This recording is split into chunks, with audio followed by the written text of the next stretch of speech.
오늘 우리가 보게 될 말씀은 마태복음에 있는 말씀입니다. 혹시 여러분 집에 혹시 족보가 있는 집이 있나요? 족보가 있습니까? 드문 집이네요. 요즘에 뭐 족보를 집에 보관하는 집은 그렇게 흔하진 않아요. 요새는 이제 인터넷으로 족보가 돼 있다고 하더라고요. 저희 집안에도 인터넷 족보가 만들어졌다라는 그런 그 연락을 제가 받고 제가 몇 년 전에 한번 이제 들어가 봤는데 뭐 재미는 없더라고요. 그냥 뭐 이름 있고 생년월일 나와 있고. 그래서 현대인들에게 족보는 그렇게 큰 의미로 다가오지 않습니다. 그러다 보니까 간혹 이제 성경에서 족보를 보면 이게 누가 누구를 낳고 하는 이런 이게 뭔 의미가 있지? 아마 오늘 읽었던 그 본문을 좀 읽어가면서도 아브라함이 이삭을 낳고 이삭이 야곱을 낳고 뭐 야곱이 유다를 낳고 이게 도대체 뭔 의미가 있지? 아마 그렇게 생각했을지도 모릅니다. 그래서 건너뛰고 읽을 수도 있어요. 마태복음 우리가 읽었던 마태복음도 17절까지가 족보거든요. 족보 내용을 건너뛰고 18절부터 마태복음의 시작으로 생각하고 읽어도 마태복음을 이해하는데 큰 무리는 없습니다. 그러면 뭐 없어도 되는 내용인가? 방금 읽었던 이 지루해 보이는 누가 누구를 낳았다고 하는 이 수많은 이야기들이 없어도 되는 내용인가? 그런데 왜 마태는 이 마태복음의 이 족보를 제일 앞에다 놨을까? 이게 만약에 없어도 되는 내용이라면 제일 뒤에 부록처럼 놨겠죠. 보통 이제 책을 보면 책 뒤에 부록이나 에필로그로 이렇게 실어 놓잖아요. 제일 먼저 나왔다고 하는 이야기는 이 족보가 마태복음의 문을 여는 열쇠와 같다는 것, 가장 중요하다는 것을 보여주는 겁니다. 그래서 오늘은 이 제일 지루해 보이는 이 누가 누구를 낳는다고 하는 족보에서 하나님 우리에게 어떤 메시지, 어떤 음성을 주시는가를 한번 들어보려고 합니다. 먼저 마태복음을 보기 전에 이 마태복음의 특징을 알 필요가 있는데요. 마태복음은 누구를 대상으로 쓰여진 복음서냐면 유대인들을 대상으로 쓰여졌습니다. 유대인들이 가장 중요하게 여기는 것 중에 하나가 뭐냐면 혈통이에요. 혈통. 순수한 혈통. 그들이 늘 자랑스럽게 여기는 것이 우리는 아브라함의 자손이고 다윗의 자손이다라는 겁니다. 가장 강력한 프라이드예요, 그들의. 그래서 오늘 1장 1절에 보면 시작부터 뭐라고 말하냐면 아브라함과 다윗의 자손 예수 그리스도의 계보다라고 하고 시작을 하잖아요. 그러니까 이스라엘 백성들에게 그 당시 갖고 있던 그런 가치관은 뭐였냐면 우리 이스라엘을 회복시킬 수 있는 메시아는 아브라함의 후손으로 오는 유대인 중에 태어날 뿐이고 또 다윗의 후손으로 오는 위대한 왕이다라는 거예요. 그래서 이 마태복음의 1장에서 시작되는 이야기를 통해 마태가 가장 먼저 하는 말은 뭐냐면 너희들이 못 박은 예수 그리스도, 그 예수는 지금까지 너희들이 기다려왔던 아브라함의 자손이면서 다윗의 자손이었던 메시아였다라고 하는 것을 보여주는 거예요. 그래서 아브라함부터 시작한 이 계보가 계속 나오죠. 뭐 아브라함이 이삭, 그다음에 야곱, 유다 쭉쭉 나옵니다. 다윗도 나오고 마지막에 가면 누구까지 나오냐면 예수님까지 나와요. 근데 이 쭉 인물들을 보면 이 여기 안에는 유명한 사람도 있어요. 또 유명하지 않은 사람도 있습니다. 믿음이 좋은 사람도 있고요. 아주 악한 사람도 있습니다. 성공한 사람도 있고 실패한 사람도 있어요. 그러니까 우리의 인생은 늘 이런 성공과 실패, 선과 악이 그냥 뒤섞여 있는 인생이에요. 인간의 죄악으로 인해서 우리의 인생사가 수많은 실패와 실수와 좌절로 얼룩져 있는 인생이잖아요. 근데 이 마태복음이 말하는 것은 그런 수많은 인간들의 연약함과 죄악과 실패와 실수가 있지만 그럼에도 불구하고 하나님은 하나님의 언약을 신실하게 이루어 가시는 분이다. 마지막에 가서는 예수 그리스도가 나온다라고 하는 것까지 하나님은 끝까지 이 언약을 지키시는 분이라는 겁니다. 그러니까 이게 어떤 의미가 있냐면 우리가 늘 우리 인생을 보면 스스로가 한심하고 실패하고 좌절하고 부끄러운 인생일 때가 많이 있거든요. 어저께는 제가 요 며칠은 휴가 기간이었거든요. 휴가 기간에 제 큰애 효신이랑 수련회를 갔다 왔어요. 다른 교 수련회. 아까 영상 봤던 그 교회 수련회를 갔다 왔습니다. 거기 가니까는 이제 여러 간증들이 이런 간증들이 막 있는데 어떤 꼬마애가 그 간증을 다 듣고는 그런 말을 하더라고요. 아, 한심해. 꼬마애가 그런 말을 하는 거예요. 툭 던지는 말이에요. 어떤 상황이었냐면 자기 오빠가 20살인데 19살이었는데 21~22살 먹은 대학생 누나랑 이제 아이를 낳은 거예요. 그래서 이제 근데 그 아이가 누구냐면 그 교회 부목사였습니다. 부목사 아들이 이제 고등학생 때 이제 사고를 친 거예요. 이제 그런 간증을 쭉 하는데 그 동생 한 3~4살 아니 3~4학년 되는 보이는 꼬마 아이한테 야, 오빠가 이랬는데 어떻게 생각해? 이렇게 물어봤더니 한심해요. 그냥 얘기하더라고요. 물론 이제 그 간증을 통해서 그럼에도 불구하고 아이를 지울 수 있지만 낳기로 결정하고 낳으면서 또 여러 가지 또 쉽지 않잖아요. 아이 낳고 키우는 것들이 어린 나이에 그런 시행착오를 겪으면서 잘 견디고 있다라고 하는 간증을 하는데 누가 보기에는 한심하고 찌질한 인생이에요. 마태복음에 나와 있는 인생들처럼 어쩌면 우리의 인생이 누군가의 눈에는 한심하고 찌질한 인생, 실패와 실수가 넘쳐나는 부끄러운 인생, 그런 인생으로 보여질 수 있거든요. 근데 마태복음에 보여주는 것은 그럼에도 불구하고 하나님은 마침내 예수 그리스도가 나시다 하는 데까지 신실하게 우리를 향한 하나님의 사랑을 이어간다는 겁니다. 실패하고 좌절하고 실수해도 하나님의 사랑은 변함없습니다. 이 언약의 계보, 믿음의 계보가 보여주는 게 바로 그거예요.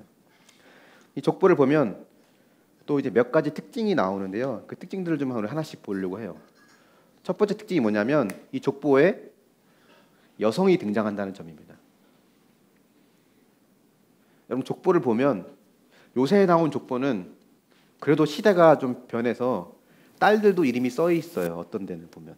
근데 불과 저 몇 년 전만 해도 저도 저희 집안의 족보가 어디 보면 누구네 집에 가면 큰 집에 가면 딱 이렇게 액자에 걸려 있거든요. 보면 딸들의 이름은 없어요. 아들 이름만 써놓지 족보에. 시대가 아무튼 그랬던 것 같습니다. 족보에는 보통 남자들이 나와요. 성경에 누가 누구를 낳고 할 때는 대부분 첫째 아들일 경우가 많습니다. 물론 예외도 있어요. 둘째나 셋째가 등장할 때도 있지만 대부분 첫째 아들입니다. 근데 굳이 넣지 않아도 될 여성들이 족보, 계보에 등장했다고 하는 것은 굉장히 놀랄 만한 일이에요. 족보를 볼 때 누가 누구를 낳았다고 할 때 여기 누가 누구를 낳았다라는 표현 속에는 다 남자만 나옵니다. 이 중에 여자가 누구인지를 어떻게 구별하냐면 누가 누구에게서 누구를 낳았다 할 때 이 누구에게서 해당하는 부분이 바로 여성이에요. 예를 들면 3절에 유다는 다말에게서 베레스와 세라를 낳았다. 5절에 보면 살몬은 라합에게서 보아스를 낳았고 또 보아스는 룻에게서 오벳을 낳았고 다윗은 우리아의 아내에게서 솔로몬을 낳았고 누구누구에게서 할 때 나오는 인물들이 다 여자들입니다. 그래서 이 족보를 보면 여자가 총 5명이 나옵니다. 다말, 룻, 라합, 우리아의 아내, 마지막엔 예수님을 낳은 마리아. 성경을 조금 보신 분들은 이 5명의 인물들이 어떤 인물인지, 특별히 마지막 마리아를 제외한 앞에 4명은 어떤 여성들인지 좀 아실 겁니다. 다말을 먼저 보면 다말은 시아버지와 동침해서 자식을 낳은 며느리예요. 막장 드라마죠. 이런 막장 드라마도 없습니다. 시아버지 유다는 매우 유부책임하고 음란한 사람이었습니다. 근데 그 아들들도 똑같았어요. 그래서 그 유다의 큰 아들, 첫째 아들과 다말이 결혼했거든요. 근데 이 유다의 아들이 워낙 악했기 때문에 하나님이 죽이셨어요. 근데 그 당시에 남편이 자식을 낳지 않고 죽으면 어떤 제도가 있었냐면 동생이 형수와 동침해서 자식을 낳아 형의 대를 잇게 합니다. 이 당시의 그런 제도였어요. 근데 동생이 형수와 동침을 했는데 고의적으로 임신을 방해합니다.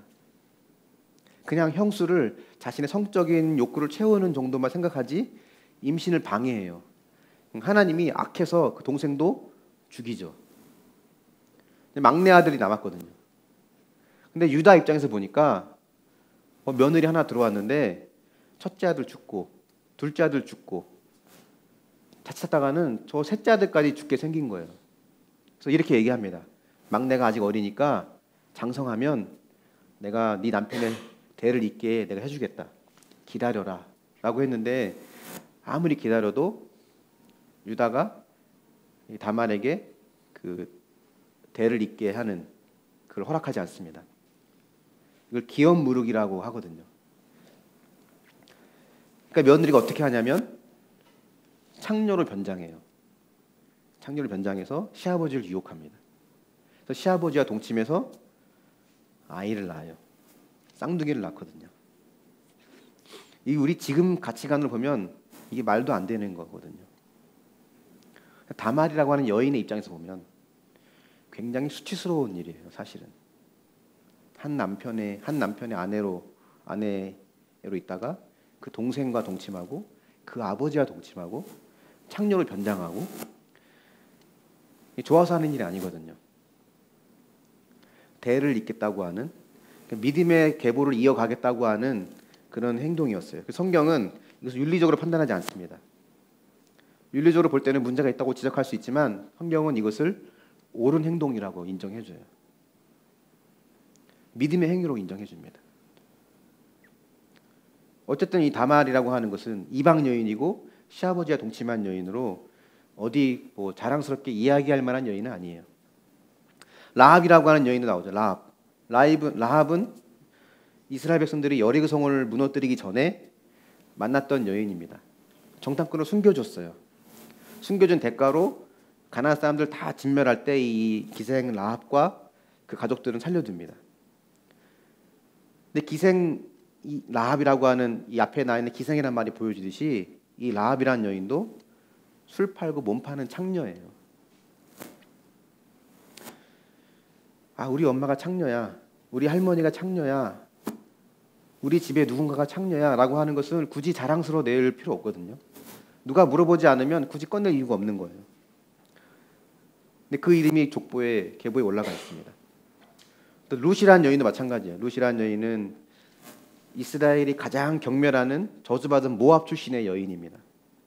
이 모압 민족을 향해서 하나님 뭐라고 하셨냐면 저 모압 족속은 영원히 여호와의 총회에 들어오지 못할 거다. 구원받지 못할 저주받은 인간들이라고 하나님이 저주를 내리신 거예요. 혈통을 중요시 여기는 이스라엘 백성들이 저 저주받은 이방인의 피가 섞여 있다라고 하는 것은 굉장히 부끄럽고 수치스러운 일이었습니다.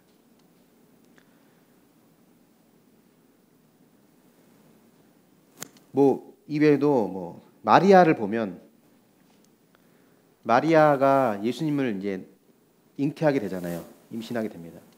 그때 마리아의 나이가 몇 살이었을 것 같아요? 이 당시 유대 사회는요, 여성이 초경을 하는 시기를 약혼의 시기로 봅니다. 약혼하고 한 2년 후에 결혼해요, 보통. 초경하는 나이가 이 당시 유대 사회에서는 보통 13세, 14세, 늦으면 15세 정도 됩니다. 그래서 13, 14세 때 보통 약혼을 하고 이제 그 2년 후에 결혼하기 때문에 성경에 보면 이 마리아가 요셉과 약혼하고 결혼을 앞두고 있는 상태여서 나이를 추정해 보면 우리 나이로 보면 약 16세, 17세 정도로 봅니다. 중학교 3학년, 고1. 지금 우리 애들 우리 길거리에 있는 학교 다니는 교복을 다니는 중학생 애들 보면 철없는 애들 같고 그런데 이 당시에는 이랬어요. 그러니까 이 유대 사회의 나이랑 지금의 우리 시대의 현대 사회의 나이랑 이 정신 연령이 좀 다릅니다. 곱하기 2하면 돼요. 곱하기 2하면 이 당시 세대의 어린 세대의 그런 정신 연령과 우리 세대의 정신 연령이 얼추 맞다고 합니다. 근데 물론 성령으로 잉태된 거긴 하지만 그 당시 가치관으로 봤을 때 이 마리아는 아버지가 누구인지도 모르는 아이를 임신한 돌에 맞아 죽어 마땅한 여인이었습니다. 그러니까 여성들이 계보에 올랐다고 할 때는 뭐 나라를 구했다든지 민족의 영웅이 된다든지 뭐 그러면 모르겠지만 이 다말, 룻, 라합, 마리아 이런 사람들은요 사실은 전부 다 숨기고 싶은 사람들이에요. 감추고 싶은 사람들. 굳이 드러낼 필요가 없는 사람들입니다. 6절에 보면 우리아의 아내가 나오죠. 우리의 아내의 이름은 밧세바라고 합니다. 근데 다른 데서는 다 이름이 나왔는데 왜 우리아의 아내는 다윗이 밧세바에게서라고 하지 않고 우리아의 아내라고 했을까? 의도가 있는 거예요. 여기 우리아는 다윗의 충성스러운 부하였습니다. 다윗을 위해 목숨을 걸고 전쟁에 싸우다 죽었어요. 근데 만약에 여기서 다윗이 밧세바에게서 솔로몬을 낳았다고 하면 얼핏 보기에는 다윗이 밧세바를 부인으로 맞아들여서 정식 부인으로부터 솔로몬을 낳았다고 생각하기 쉬워요. 근데 우리아의 아내라고 표현하면서 뭘 보여주는 거냐면 다윗이 자기 충성스러운 부인의 아내를 빼앗아서 그 아내를 통해 자식을 낳았다라고 하는 다윗의 부끄러운 치부를 고의적으로 드러내고 있는 겁니다. 남의 아내를 빼앗아 낳은 자식이라는 걸 보여주는 거예요.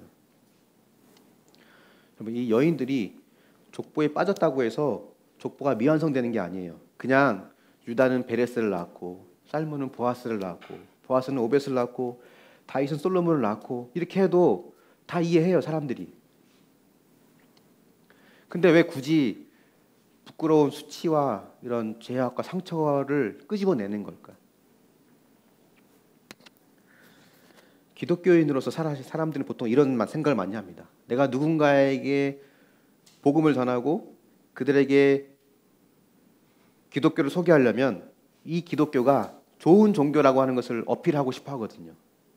근데 그 어필할 때 내가 예수를 믿고 신앙생활을 하고 교회를 다녔더니 얼마나 잘 살게 되었는지, 얼마나 이 문제가 잘 해결되었는지, 얼마나 내 인생이 행복하고 형통했는지 이걸 보여줘서 다른 사람들이 부러워하게 만들어서 그들이 다 우리를 보고 기독교로 돌아오게 혹은 기독교에 대한 최소한의 호의적인 마음을 가질 수 있도록 하고 싶어하는 게 우리의 마음입니다. 사실 실제로 우리가 예수를 믿고 신앙생활을 하지만 우리 삶이 그렇게 형통하고 편안하고 그냥 늘 좋은 길로만 가, 꽃길만 가지 않을 경우가 많잖아요. 구원을 이루는 것은 내가 높아져서 내가 잘돼서 되어지는 것이 아닙니다. 내가 낮아져서 되는 거예요. 낮아짐으로 되어지는 겁니다. 예수님이 하늘 영광 다 버리시고 이 땅에 내려오셨을 때 왜 가장 낮은 자리, 가난한 목수의 아들로 태어나셨을까? 우리가 남들보다 더 높은 자리에서 부러워할 만한 자리로 올라가서 부러워하게 만드는 그것으로 그들을 구원할 수 있다면 예수님은 아마 모든 사람들이 우러러볼 만한 가장 높은 자리로 오셨을 겁니다. 나의 감추고 싶은 부끄러움과 상처와 아픔, 이것은 말씀으로 해석이 되었을 때 다른 사람을 살릴 수 있는 약재료가 되는 거예요. 아까 봤던 영상에도 나와 있지만 굳이 밝히지 않아도 될 연약함을 오픈한다고 하는 것은 이제는 그거로부터 내가 자유롭게 됐다는 거예요. 그게 해결이 안 되면 말 못하거든요. 그것이 다른 사람을 살리는 약재료가 됩니다. 특히 마태는 이것을 더 강조하는 사람이에요. 마태복음 10장에 보면 마태복음 10장 2절부터 예수님의 제자들의 명단이 쭉 나옵니다. 12사도의 이름은 이러하다라고 하면서 베드로라고 하는 시몬, 형제 안드레와 세베대 아들 야고보, 그 형제 요한, 빌립, 바돌로메, 도마 쭉쭉 나오거든요. 근데 그 명단에 보면 특이한 부분이 하나 나와요. 얼핏 이해가 안 되는 부분 하나가 뭐냐면 마태가 자기 자신을 소개하는, 자기 이름을 소개하는 부분에서 나옵니다. 다른 사람들은 다 이름만 넣었는데 마태는 뭐라고 넣었냐면 자기를 세리 마태라고 넣었어요. 세리 마태. 세리는 그 당시 어떤 사람들이냐면 사람들의 세금을 걷는다는 명목으로 자기 민족의 피를 빨아먹는 그런 사람들이거든요. 친일파, 우리로 말하면 친일파들, 예전의 친일파들. 요즘 뭐 일제만 써도 그냥 일본 얘기만 꺼내도 뭐 유니클로나 다이소만 가도 다 이상한 눈으로 보는 것처럼 뭐 이 당시에는 뭐 더 말할 것도 없는. 그래서 보통 이 당시에 죄인 그러면 두 그룹이 있었습니다. 창녀와 세리. 근데 창녀보다 더 심한 죄인으로 취급받는 사람들이 세리였어요. 근데 마태가 자기를 소개하는데 세리 마태라고 썼어요. 마태복음을 이 마태가 기록할 당시에 예수님 돌아가시고 승천하시고 한참 지난 후인데 당시에 마태는 여전히 세리로 있었을까요? 아니에요. 세리는 예수님이 부르실 때 마태는 세관에 앉아 있다가 모든 걸 버리고 예수님을 따랐거든요. 더 이상 세리로 살지 않았습니다. 전직 세리죠. 세리죠. 근데 왜 굳이 세리라는 이름을 넣었을까? 직업을 넣었을까요? 안 넣어도 되는 거를 왜? 지금은 세리가 아니고 초대교회 지도자인데 왜 그걸 넣었을까? 이거는 세리의 자기 죄를 고백하는 겁니다. 내가 세리였다라는 걸 고백하는 거예요. 그 동시에 뭘 말하냐면 나는 이제 더 이상 세리가 아니다라고 하는 것을, 과거의 죄로부터 나는 이제 자유케 됐다는 것을 또한 동시에 고백하는 거예요. 그래서 이 마태복음을 읽을 때 많은 사람들이 있겠죠. 누가 가장 큰 힘을 받고 은혜를 받을까? 세리들이 가장 은혜를 받았을 것 같아요. 늘 조롱받고 비난받는 게 그들의 삶이었거든요. 근데 나 같은 세리도 변화될 수 있네. 저 세리도 변화되는데 나도 변화될 수 있네. 라고 하는 것을 마태가 보여주고 있습니다. 이 계보에 나왔던 여인들, 수많은 상처와 아픔의 시간을 겪은 사람들입니다. 차별과 조롱과 수치와 부끄러움의 인생들이었어요. 근데 그런 부끄러움과 수치와 조롱, 그 사건들이 그들을 예수님의 계보에 오르게 했습니다. 그 마태복음을 믿는 또 다른 사람들이 이 여인들과처럼 차별과 조롱과 수치와 부끄러움을 겪는 밑바닥의 인생에 있는 사람들이 이 마태복음 족보를 하나씩 읽어나가면서 그들의 마음속에 또 다른 위로와 사랑이 전달되었을 거라고 믿어요. 근데 상처와 고난은 무조건 별처럼 아름다운 것은 아닙니다. 그 자체는 매우 고통스럽고 괴로운 거예요. 그래서 그것을 아름답다고 말하지 않아요. 고난이 유익이지만 고난을 아름답다고 미화시키지 않습니다. 결국 상처가 별이 될 수 있는 것은 말씀을 통해 내 상처와 아픔이, 내 사건이 해석이 될 때 가능해진 거예요. 해석된 고난과 상처는 다른 사람을 살리는 강력한 무기가 됩니다. 그래서 마태복음에 보여주는 이 계보가 보여주는 인생은 상처가 별이 되는 인생이라는 겁니다. 한번 정해 보십시오. 절대 변화될 수 없을 거라는 고정관념을 혹시 아직도 갖고 있습니까?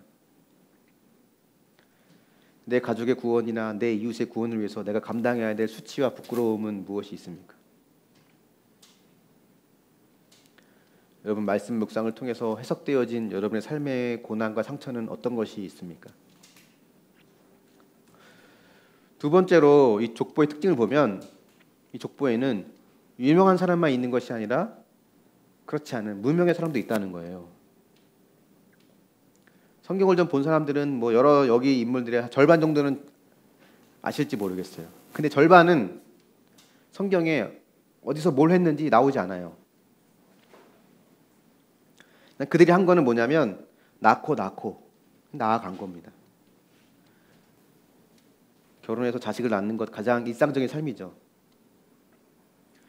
그런 일상적인 삶을 살아내는 무명의 사람들이 이 연결고리와 같은, 징검다리 같은 연결고리의 삶을 살지 않았다면 이 아브라함부터 시작한 계보가 예수님까지 이어지지 않았을 겁니다. 또 이 계보에는 다 기록되지 않았지만 이외에 보이지 않는 수많은 연결고리의 삶들이 아마 있었을 거예요. 예수님이 이 땅에 오실 때까지 누가 가장 중요한 일을 했을까? 누가 1등 공신이냐?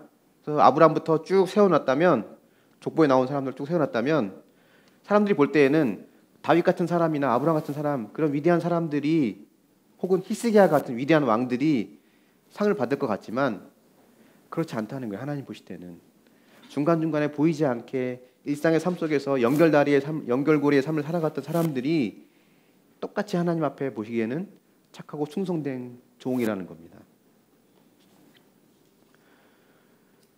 오늘 우리의 삶에서도 마찬가지인 것 같아요.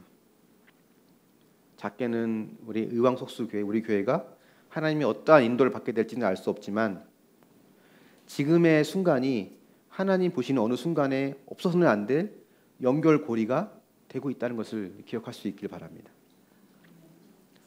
우리가 할 일은 뭘까? 낳고를 하는 겁니다. 이 낳고가 자식을 많이 낳으라는 얘기일까? 그런 의미가 아닙니다.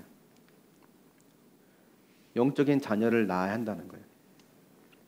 내가 할 일은 지금의 연결고리의 삶에서 내가 낳아야 될 영적 자녀를 만들고 세워가는 것입니다. 또한 우리 교회에는요, 여러분도 아시다시피 특별한 사랑과 돌봄이 필요한 아이들이 좀 있습니다. 그죠? 저는 하나님께서 우리 교회에 보내주셨다라고 믿거든요. 어찌 보면 그 아이들이 우리가 영적 자녀로 삼고 또 인내하고 수고해야 될 자녀들이라는 거예요. 이건 단지 주일학교를 섬기는 선생님들에게만 해당되는 것은 아닙니다. 여기는 모든 분들에게 필요한 것들이에요. 때로는 그 아이들이 사랑스럽지 않을 때도 있어요. 달갑지 않을 때도 있습니다. 그럼에도 불구하고 그들을 위해 기도하기를 쉬지 않는 것, 그들을 사랑으로 품어보고자 하는 이 마음을 놓지 않는 것, 그것이 영적 자녀를 낳고 살아가는 삶입니다. 주일학교 아이들이, 우리 아이들이 한 10명 됩니다. 어린아이부터 최근에 다 온 애들 보면 10명 됩니다. 여러분 10명의 이름을 혹시 다 아십니까?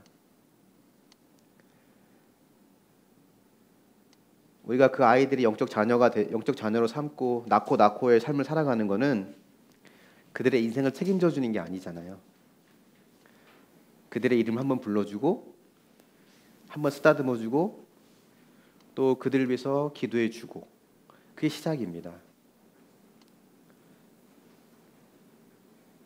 우리가 그렇게 영적 자녀를 낳고의 삶을 살아갔으면 좋겠어요. 또 영적인 나이는요, 육적인 나이와 동일하지 않습니다. 나이가 많고 신앙생활 오래 했고 직분이 있고 혹시 목사라고 해도 영적 수준이 낮을 수 있어요. 여러분 주변에 믿지 않는 남편이나 또 믿음이 있어도 약한 가족들, 부모님, 자녀, 이웃, 그들 모두 다 사실은 내가 낳고의 수고로 그런 영적 자녀로 삼아야 될 사람들입니다. 그게 우리의 사명이에요. 그러다 누군가는 예수가 나느니라까지 그 사명을, 그 뜻을 이어가는 거죠. 그래서 우리가 말씀을 묵상하자고 이야기하고 우리가 1:1 양육도 하는 이유는 우리 묵상의 하이라이트는 적용이거든요. 말씀이 이렇구나 깨닫는 게 아니라 적용이에요. 적용의 목표는 영혼 구원입니다. 구원하려고 적용하는 거고 구원하려고 묵상하는 거예요. 내게 붙여주신 사람들, 때론 나랑 맞지 않고 나랑 갈등도 일으키고 함께하기 힘든 사람들이지만 우리는 묵상하면서 그들의 구원을 위해서 한 가지 적용을 통해 이 연결고리의 삶을 계속 이어가는 것이 우리 사명입니다. 두 번째는 이 연결고리의 인생이, 이 족보가 우리에게 보여주는 거라는 거예요. 한번 적용해 보십시오. 여러분, 내가 낳고 낳는 삶으로 잉태해야 될 영적 자녀는 누가 있습니까? 그들에게 여러분 영적 부모이며 영적 스승이 되고 있나요? 또한 나의 영적 부모와 스승에게 여러분 순종하고 있습니까? 또 한 가지 더 특이한 부분을 좀 마지막으로 보려고 하는데요. 17절 말씀 한번 같이 읽어보겠습니다. 17절 말씀 시작. 그런즉 모든 대수가 아브라함부터 다윗까지 14대요 다윗부터 바벨론으로 사로잡혀갈 때까지 14대예요. 바벨론으로 사로잡혀간 후부터 그리스도까지 14대더라. 이 계보를 보면 마태가 14대씩 끊어서 소개해요. 아브라함부터 다윗까지 14개. 다윗부터 바벨론으로 잡혀갈 때까지 14대.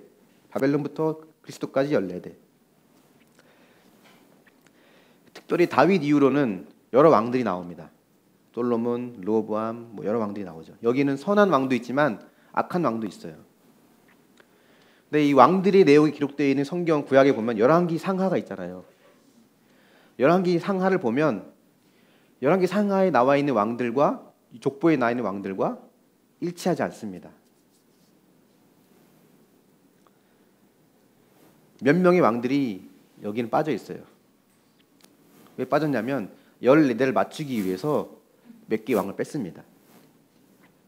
근데 여기서 어떤 왕을 뺐는가를 우리가 좀 주목해 볼 필요가 있어요. 오늘 그 말씀에 보면 7절에 보면 어떤 왕이 나오냐면 이제 8절이죠. 8절에 보면 아사가 여호사밧을 낳고 여호사밧이 요람을 낳았습니다. 요람이 우시아를 낳았다고 하는데요. 이 요람과 우시아 사이에는 4명의 왕이 들어가 있어요. 4명이 건너뛰었습니다. 14대를 맞추기 위해서요. 근데 왜 14대를 맞추는데 다른 왕이 아니라 이 요람 뒤에 있는 왕을 뺐을까? 이게 우리가 좀 오늘 봐야 될 부분 중에 하나입니다. 이 요람, 성경에는 여호람이라고 되어 있는데 이 왕이 누구랑 결혼했냐면 아합의 딸과 결혼했습니다. 이 아합은 북이스라엘의 가장 악한 왕이었거든요. 온 나라를 우상숭배에 빠뜨린 왕이었습니다. 근데 이 아합 왕을 우상숭배에 빠뜨린 가장 그 장본이 누구냐면 그 부인이었던 이세벨이에요. 아까 영상에도 보면 그 남편이 자기 이름을 핸드폰에 이세벨로 저장했다고 했잖아요. 그래서 가장 악의 축, 성경에 보면 악의 축으로 이세벨을 지정합니다. 그래서 이 가장 악한 시대에 하나님의 가장 강력한 선지자인 엘리야를 보내셔서 이제 북이스라엘에 사역을 하게 하시는데 이 이세벨의 이 딸이 여호람과 결혼을 합니다. 쉽게 우리로 말하면 불신 결혼을 한 거예요. 근데 이세벨의 딸이 어떤 일을 자행하냐면 그 남유다의 모든 왕자들을 다 죽입니다. 남유다의 씨를 말리려고 다 죽여요. 하나님이 극적으로 개입하셔서 마지막 막내였던 요아스 왕자가 이제 목숨을 건지거든요. 그래서 나중에 이제 겨우 이 요아스가 이제 왕위를 이어가게 돼서 이 유다의 왕위가 끊어지지 않게 되는데, 그러니까 이 겉으로 볼 때는 이 권력 투쟁인 것 같고 이런 싸움인 것 같지만 사실은 이게 영적인 싸움입니다. 한 사람의 불신 결혼이 남유다를 끊어낼 수 있는 끊어질 뻔한 위기를 가져온 거예요. 그래서 여호람 왕위에 4명이 삭제된 것을 뭘 의미한가를 보면 이 불신 결혼으로 인한 고통을 회복하는 데는 너무나 힘든 에너지가 들어갑니다. 복구가 힘들어요. 그래서 이 불신 결혼이 반대인 신 결혼을 늘 이야기하는 겁니다. 결혼해서 전도하면 되지. 가능하지만 하늘의 별 따기예요. 아프리카 선교보다 어렵습니다. 영적 자녀를 낳아가는 연결고리 인생을 살아야 하는데 때로는 그 불신 결혼이 그것을 끊어낼 수 있는 위기를 가져올 수 있다는 거예요. 이미 결혼한 사람은 어떡하지? 이미 결혼한 사람은 어떡하죠? 모르고 결혼할 수 있잖아요. 그럴 수 있지. 하나님은 결국 이 족보가 끝까지 가서 마지막에 예수 그리스도가 나았다라고 하는 것처럼 하나님은 그럼에도 불구하고 그 가정 안에서 비록 그 복구전이 힘들고 어렵지만 가족 구원이라는 것이 쉽지 않지만 그것을 위해서 끊임없이 수고하고 기도하기를 멈추지 않고 그 자리를 지키는 자들에게 하나님께서 결국은 예수 그리스도 나오는 인생을 허락해 주십니다. 그래서 믿음의 계보를 이어가는 인생이 중요하다는 것을 이 마태복음의 계보가 우리에게 또 보여주고 있는 거예요.